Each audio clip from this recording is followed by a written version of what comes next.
How to fix Messenger auto-logout issue. So if you are facing this issue, make sure you log in again using your correct mobile number, email address, and your password, and enable your account security. Now, once you log into your Messenger account, check if there is any suspicious login activity from your account. If you see any suspicious device, you can directly log out of that device. Now, on the next step, open Google Play Store or App Store.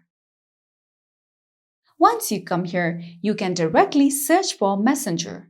And over here, if you see the option of update instead of open, tap on it and update Messenger app to its latest version. Once you do so, this would fix all the app errors and bug issues.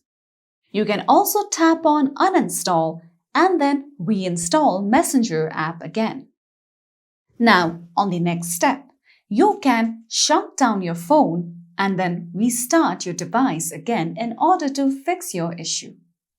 So that's all for today's video, and at last, don't forget to subscribe to our YouTube channel.